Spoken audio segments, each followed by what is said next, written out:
Hello everyone. Today we are unboxing and checking out my new Christmas present that I bought myself. This is the Finex 10-inch cast iron skillet, and I got it off Amazon, and it comes with no lid, and of course it's a lot cheaper without the lid. And so what I'm going to be doing with this doesn't really require a lid. And so I wanted to get my own cast iron. As you know from some of my other videos, I always borrowed my brother's, and I was hoping I could actually do the same thing in this one, but this is actually a little bit smaller than I kind of thought it was going to be. If you measure the box barely measures 10 inches, and so I think it's going to be probably too small to do like a like brown or roast or something in there. But I haven't opened it yet. I just thought I'd show you the box and the opening. They're very clear on which end they want you to open. It says open other end. So I'm going to go over to this other end. I'm going to open this up and let you take a look at it, and then we'll go ahead and cook something up in it and see how it works. And I'm pretty sure this is ready to go right out of the box.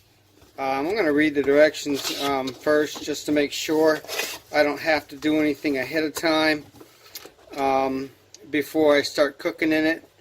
So before I start cooking it, I will check out all the literature just to make sure I don't do anything terrible to it. So it comes with a couple pamphlets there.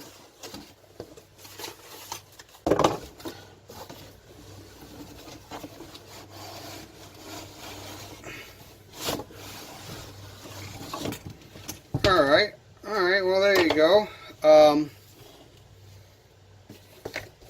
That's a decent size. I guess it's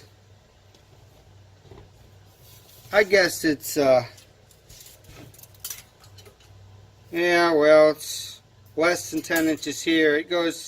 It's a little over 10 inches corner to corner. So, and the cooking surface looks like it's going to be, wow, it's under 8 inches on the cooking surface. So yeah, I don't know.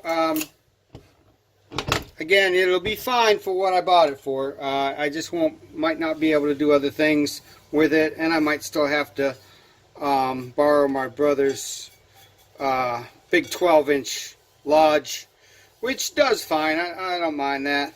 Now, again, what I liked about this was it did have a smooth finished surface. What it said, it does look like I'm going to have to do a little seasoning on it, and it also has the stay cool handle, so I'm interested to see if they say it stays cool. I'm going to try it out anyway to be sure. But alright, so there you go. The 10-inch Finex with the these are supposed to be all pour spouts on either end. I don't know, but that's why they say they make that octagonal shape.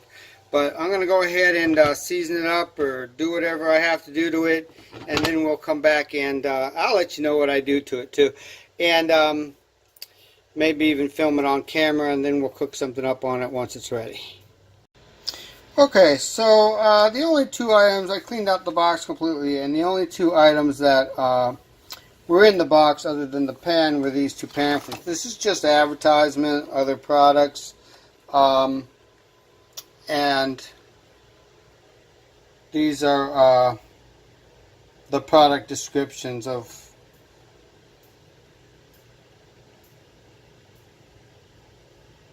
everything that it comes with, or the highlights of the pan. And so I went ahead and read this, and it says that your new Finex pan is pre-seasoned and ready for use. Okay, so I'm going to wipe out I'm going to do just what it says, and it also said go to finex.com, so I went and read that, and it pretty much said the same thing, and just cook with oil. So I'm going to cook with some just some fatty stuff like bacon, sausage, maybe a steak, until I get that nice black finish on it. So I'm just going to work with it. And the big thing about cast iron, I noticed this with my grill grates, is you just got to use them. You can't use it once and set it aside for a month.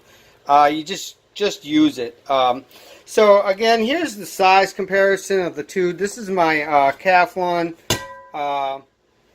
stainless steel clad searing pan that I use, and it's pretty good. It sears really well, but it does tend to scorch some sauces when I want to make sauces in the same pan. So that's kind of what this is hoping to replace.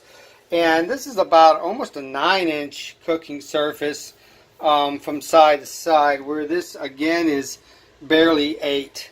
So again, not a problem. This will still do what I want, but if I had known that, I might have chosen a different size.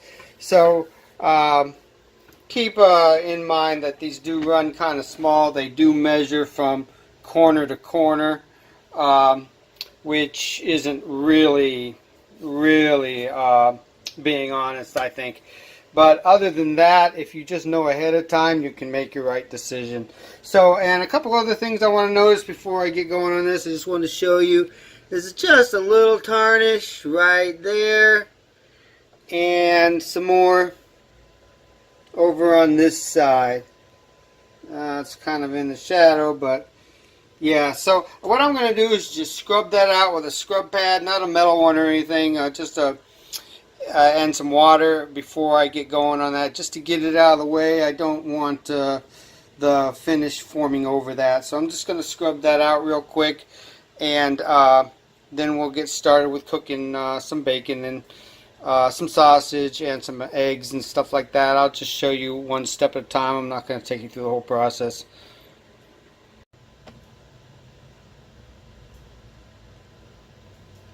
Okay, so I got this warming up over medium-high heat, and I'm just going to put in a little olive oil.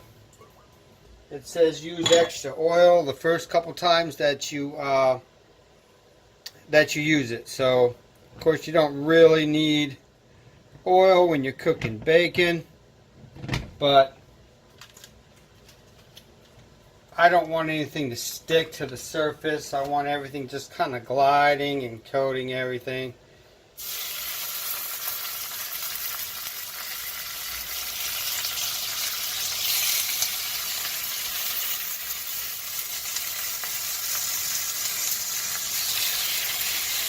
And then what I'll do is I'll just cook this down, and then I'll wash it, and then warm it back up again, season it like I'm going to put it away, and then I'm just going to start again with the sausage. So I'll be back at the next step and show you that cleaning. I'm just going to let everything kind of splatter all over the place, even probably rub some of the bacon up around the sides.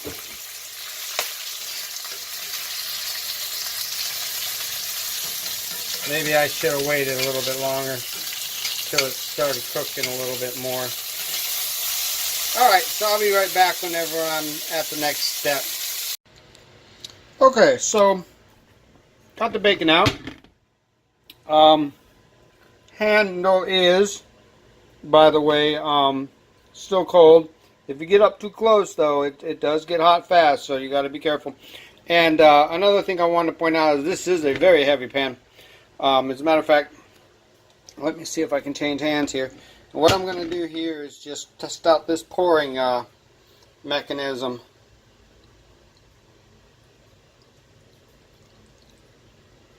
Now, what makes the pouring mechanism is if not too much drips on the side.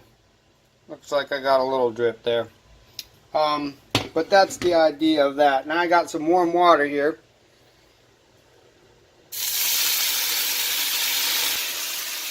Some of that bacon did stick.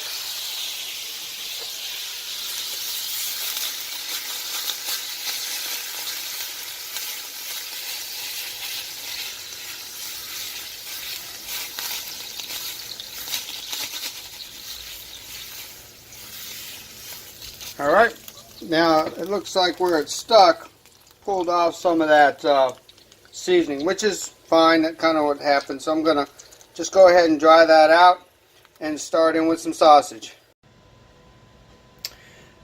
Okay, so now we will go in with a little oil again. Try to get this right around 300. Yeah, there you go. Well, it's a little hot now. I had it at 300. Let's get some food in there.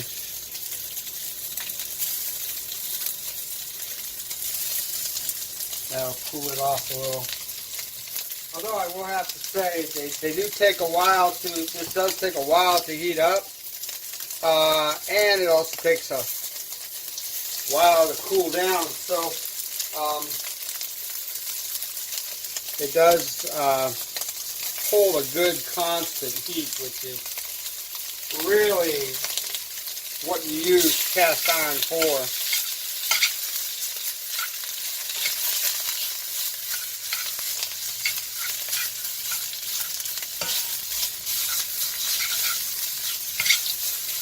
Alright, so I'm just going to keep cooking that and then go back and do the same process again. I'll be back for the next step. Okay, so I got that sausage out of there and I'm just going to sort of deglaze the pan.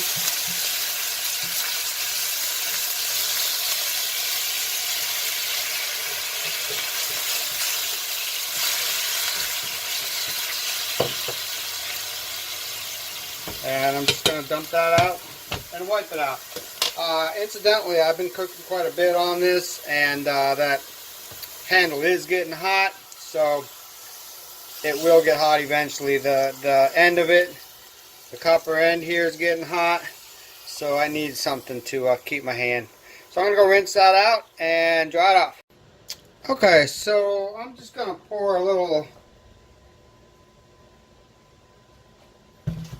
more oil in there and just kind of wipe it around.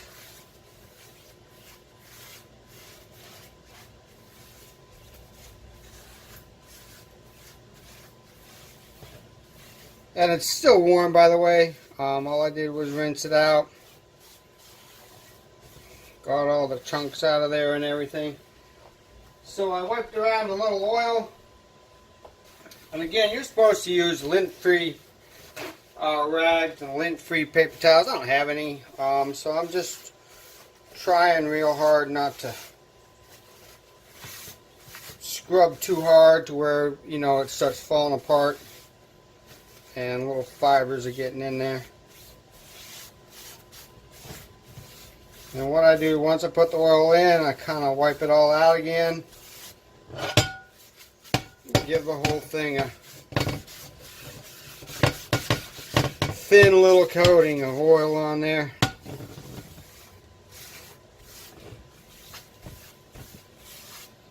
Alright, so I'm going to go ahead and try some eggs now. I don't think it's ready. It's looks like it's still got a long way to go. But whatever. So next step in a minute. Alright, so we're going to need a little more oil.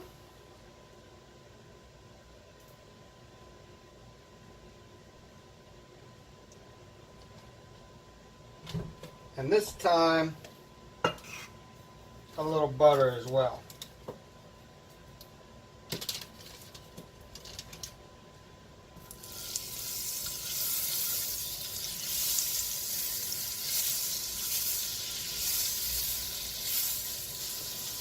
And I got about 4 eggs here.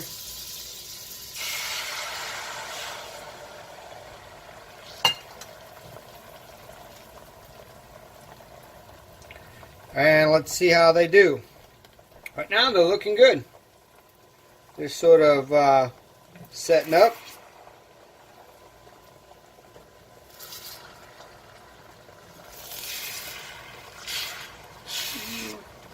Little stick there, not bad yet. Let them set a little bit more.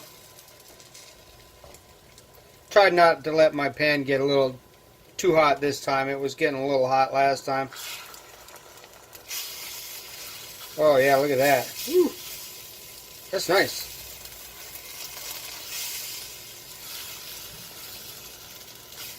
Yeah, that's pulling right away from the pan. I like that. That's that smooth surface. That's different from the lodge. It's got a really rough surface.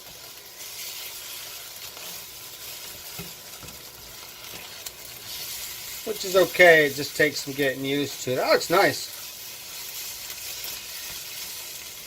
Alright, so there you have it. Pull that off the heat. So far, my first impressions are pretty good. I am by no means a cast iron expert. I have used them, and I'm pretty good with them, but I am no means an expert. I do know what a cast iron is supposed to do, and so far it looks like this is going to be exactly what I want. So I hope you enjoyed that. I hope you found it informative, and I hope it helped you in your purchase decision. And once again, if you have any questions, leave them in the comments below. Don't forget to like this video if it helped you out. And once again, thanks for watching.